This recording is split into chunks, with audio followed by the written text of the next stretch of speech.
In the article, Exactly What is Shared Governance, author Gary Olson describes the discussion with colleagues about the meaning of shared leadership. The consensus? That term is often invoked, but much misunderstood.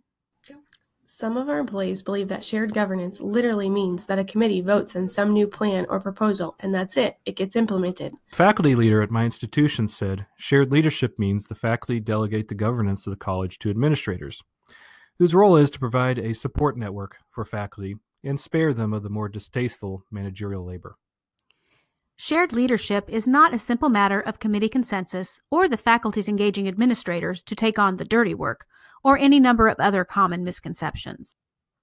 Misunderstandings of shared leadership between various constituencies can result in adversarial relationships that have a negative impact on the college culture and threaten to undermine the mission of the institution.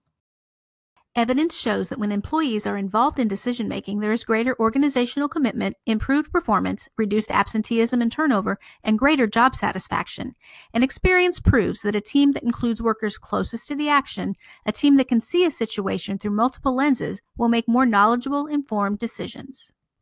Employee participation in decision-making is manifested in two ways: employee involvement and employee empowerment.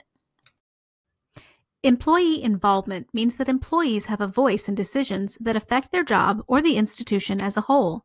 Empowerment means that all employees are authorized to make certain autonomous decisions within the scope of their job. While these are important to enhanced morale, more productivity, healthier coworker relationships, and creative thinking, we must also recognize the delicate balance between employee participation and administrative accountability. The truth is that all legal authority originates from one place and one place only, the governing board. The legal right and obligation to exercise authority over any institution is vested in and flows from its board.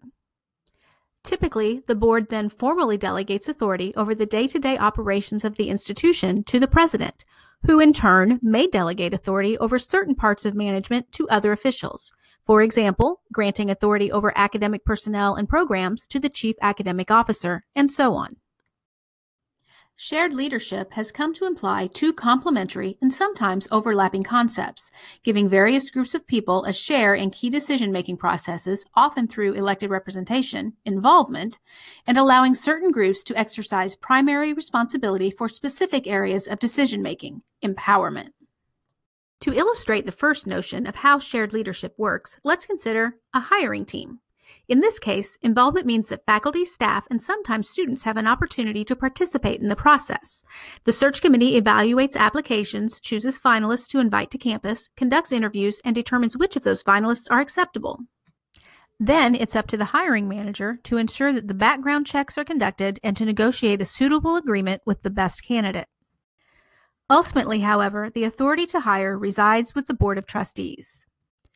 That's a good example of shared leadership as it plays out in many areas of decision-making. Various stakeholders participate in well-defined parts of the process. Shared doesn't mean that every constituency gets to participate at every stage, nor does it mean that any constituency exercises complete control over the process. The second concept of shared leadership is that certain constituencies are empowered with primary responsibility over decision-making in certain areas. The most obvious example is that faculty members traditionally exercise primary responsibility over curriculum. Because they are experts in their discipline, they are the best equipped to determine the degree requirements and all of the intricacies of a complex curriculum.